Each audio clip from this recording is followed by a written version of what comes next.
What is happening in the insurance industry currently? There are a lot of goals. What are the problems of selling the life cover? You get some sort of a tax relief when you buy life insurance cover.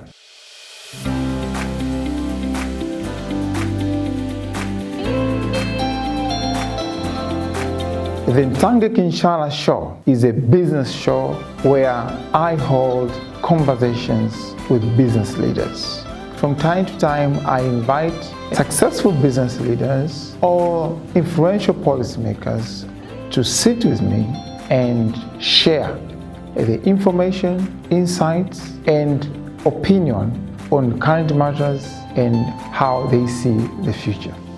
This is a show that's aimed to enlighten our viewers and offer them information and insights that they can use in their own lives as business leaders and personal lives to improve their productivity and effectiveness on how they run their lives and their businesses.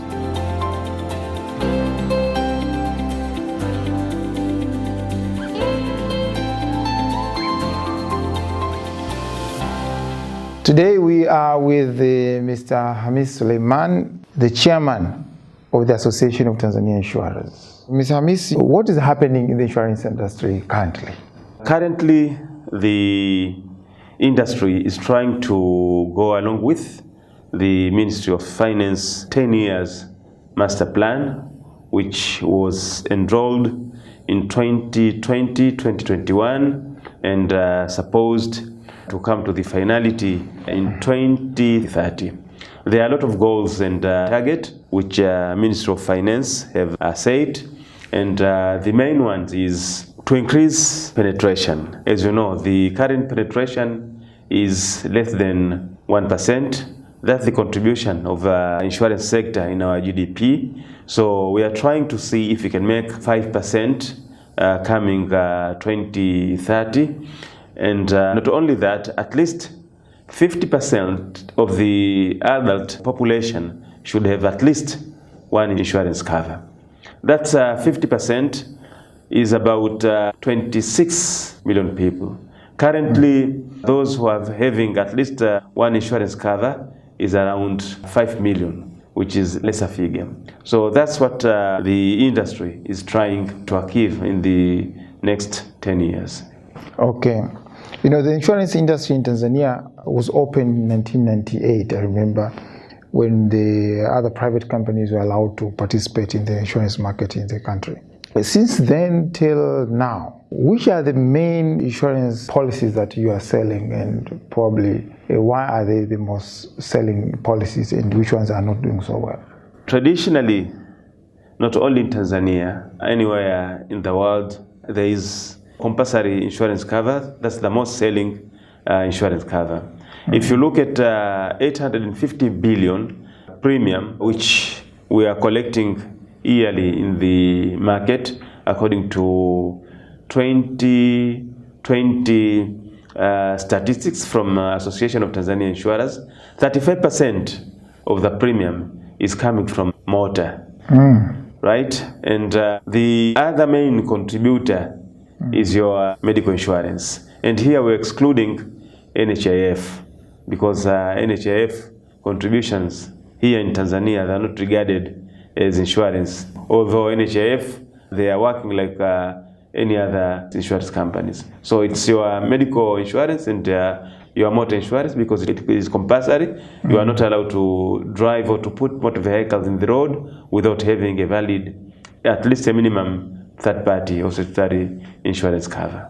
Oh, that's interesting.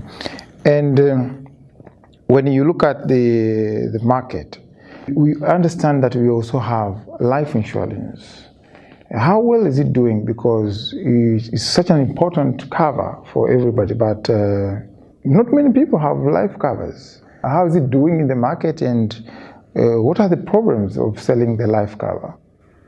You have touched a very sensitive section in insurance industry.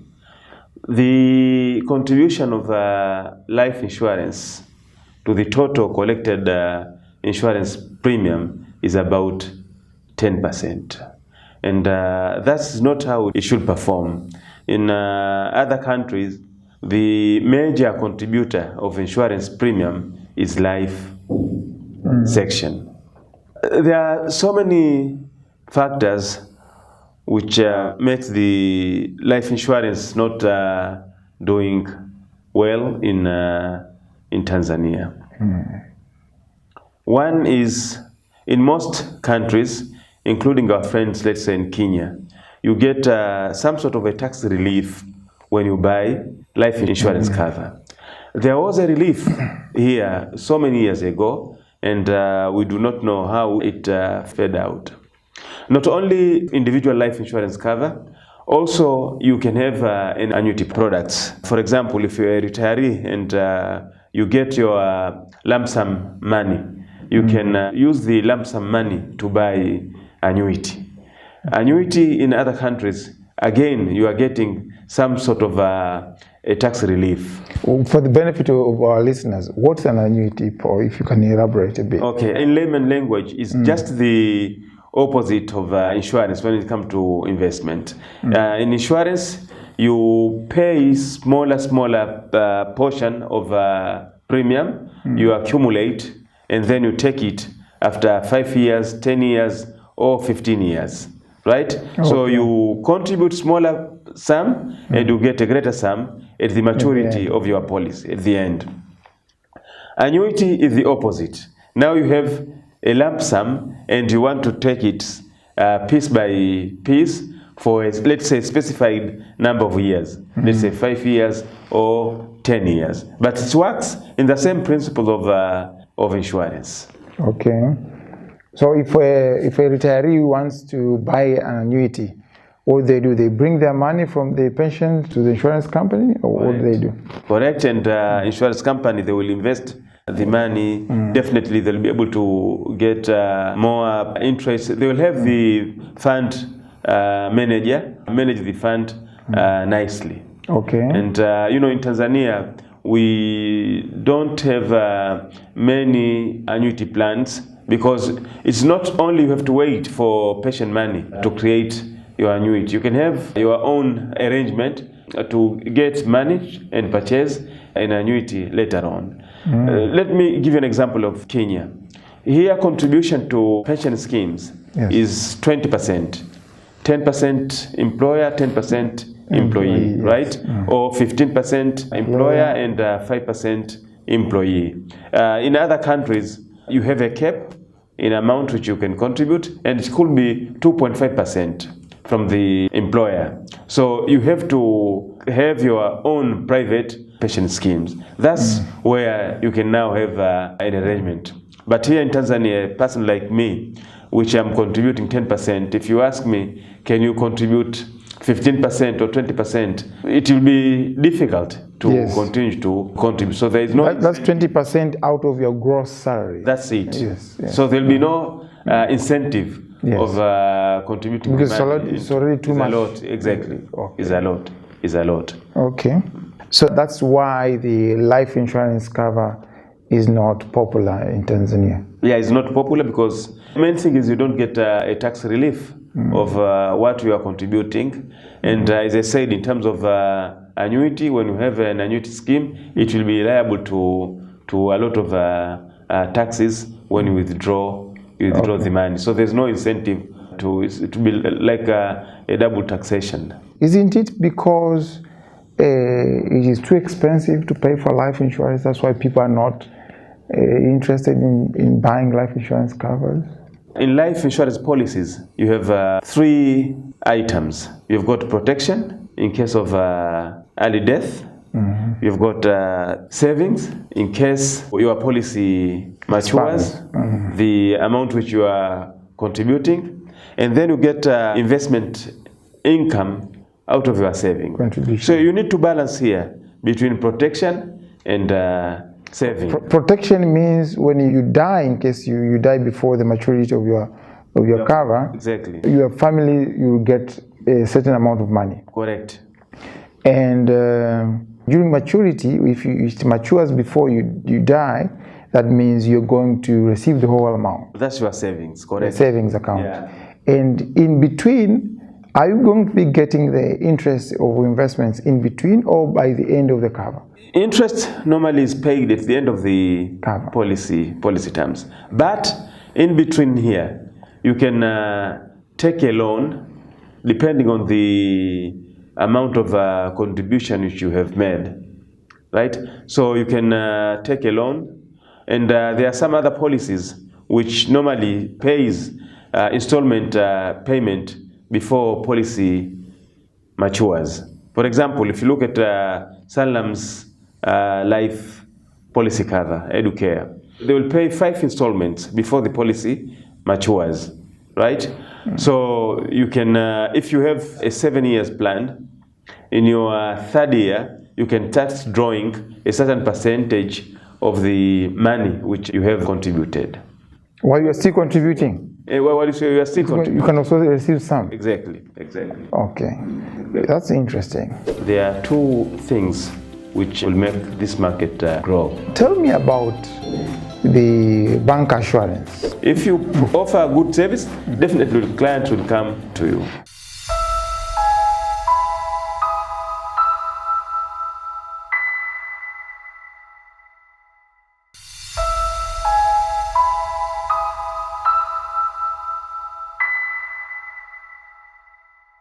We are in the digital world, and we are experiencing many industries trying to harness the power of the digital transformation into their businesses.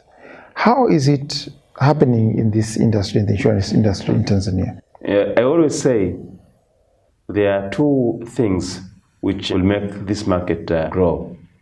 One is innovation, and the other item is what we've just touched, the digital. Very unfortunately, out of 850 billion T-shillings of premium which might have been collected last year, less than 5% of the premium has been collected through digitalization. We are still working manually, but companies are trying to move from manual operation to digital operation. You might have heard about the new Tiramis. From 1st of May 2021, we are no longer going to use paper sticker. Through Tiramis, if you are insuring your motor vehicle, you'll get your motor sticker electronically and at real time. Not only that, you cannot get your motor sticker unless you have paid your premium. It assists, 1, you cannot dodge with a premium. You have to pay correct premium. If you undercut, you will not be able to get your motor sticker. So you will get correct premium. There will no fraud because you will get your e-sticker once you have paid the premium. So that's on part of the regulator. But on part of the players, you must have heard about Bima Pap by Mirembe Insurance. They've got an app. We've got Voucher from Sanlam. And recently, you've heard about Voda Bima. I'm quite sure by end of year 2022, we'll be talking something else about digital insurance. Indeed, I think digital insurance is helping because I have my own experience where I use the Milembe Insurance's Bima Pap. And I received my insurance and I thought this is going to be very helpful. Tell me about the bank assurance. It's a new product that has come in the market, and probably people don't understand what bank assurance is and how is it helping the market? Is it boosting the market? Is it having the real impact that it was intended to have? First, bank assurance is a distribution channel where insurance companies distribute their product by using banks. It has been received with a mixed feeling in the market. Let me first start with life insurance. On life insurance, we're talking about individual life, which we said the penetration is very low. The penetration for industry is 1%, But if you take life insurance alone, is 0.1%. And we feel with the help of banks, we should be able to increase the penetration on individual life insurance, because banks has the data of their client. They know their income, how much are you getting, how much are you earning, and what sort of policy is suitable to their client. So I'm quite sure, and this is what we are trying to see. Penetration and number of uptakes and number of policies which are sold through banks will increase as the time goes. On property, there's a problem. One is brokers are feeling that most of their business now, they are going to banks, and we are not creating new clients. In the same client, you are not adding value. You are just shifting client from broker to banks, from agent to the banks. That will not increase penetration. Penetration is about getting new clients and impact the public as a whole. Innovation, we expect banks will innovate and come with a new product so that they should be able to sell their client. So we would expect banks to cross-sell the insurance product from their existing books. The other item is in terms of services. They are not adding value by getting new policies and getting new clients.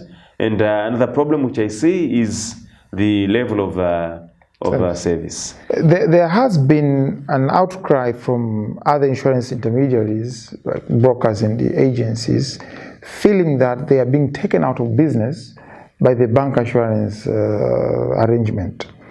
A bank is one institution, but there are a lot of brokers in the agencies that survive on the business of insurance. So when banks with their big muscles squeeze out business out of these brokers and the agencies, that is killing employment from all these small intermediaries that would have profited from sharing from this insurance business. What's your take on this? It's true to a certain extent. There's no yes or no answer to that. I'll give you an example. NMB, with more than 240 branches, with the bank assurance, they have added 240 staff in the employment because of insurance. We should compete in terms of service level. If you offer a good service, definitely clients will come to you. Thank you so much. How do you manage to sustainably perform at that level as a CEO? You have 24 hours a day. You must spare time for reading.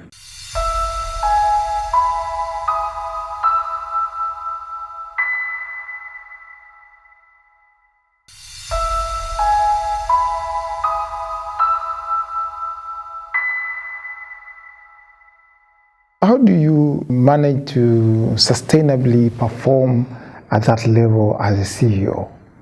I think I've got my strengths and weaknesses. My strengths is I know how to sit with the staff and how to impact them in terms of their personal life and in terms of their job life. I'm a trainer, and I can call one person at a go and try to tell him what I think he should do or he shouldn't do. So if you look at that, that's my strength. Although someone will look at that's a weakness, right? That I'm soft with staff. And my weakness, I'm not very much aggressive. I don't shout. I will call you and calmly talk with you. If I give you an assignment and you have not done it, I will come and tell you why you have not done it. There'll be a dialogue, right? There'll be a dialogue. So I always solve my issues with dialogue. And I said my weakness is I'm not a Hitler-like leader. Okay, so since you are a trainer, do you get time to read books to keep improving your leadership skills and probably even technical skills? Do you get time, or because you're busy you don't have the time to read? You have 24 hours a day. You must spare time for reading. Normally, I am an early riser, and I am the first one who open the office door. So around 7, I'm always in the office, and I'll spend about 20 to 15 minutes reading at least a chapter on leadership. During lunchtime, I will try to find another 10 to 15 minutes reading something out of technical items. And over the weekend, I'll have a book, maybe reading 2 or 3 chapters on leadership. Quite interesting, because most business executives like you are very busy with business, so they don't get a lot of time to read. So since we are passionate book lovers, and me being an author, I'd like to give you a present, probably, because you say you read, and this is a book authored by me called Practical Leadership: Solutions to Common Leadership Challenges. This is a present to you for coming to our show. So I would like to give it to you. Probably you get time to read it. Definitely, I'll have to find time, and as a leader, you are a problem solver. Yeah. So if you have a solution, and it's 195 pages book, which might take me a week to complete. And normally when I read this kind of book, I will highlight some of the chapters which attracts me, and I can reread. I can share with my colleagues that you need to be like this. This is the problem, and this is the solution. And if I can see it, the title of the book is Practical Leadership. Sometimes you read books which do not have relevance practical situation. So yes, I will read it, and definitely I will practice, and I will share some of the theory and examples which I'll see in the book in my actual job life. Thank you. Thank you, Nshala, for the book. Thank you so much, and I hope you will find it useful, and probably you will pass lessons that you have learned to your colleagues, as you said. With that, I thank you so much for coming to our show, and I wish you all the best in your leadership roles as a CEO and also as the chairman of the Tanzania Association of Insurers. Thanks.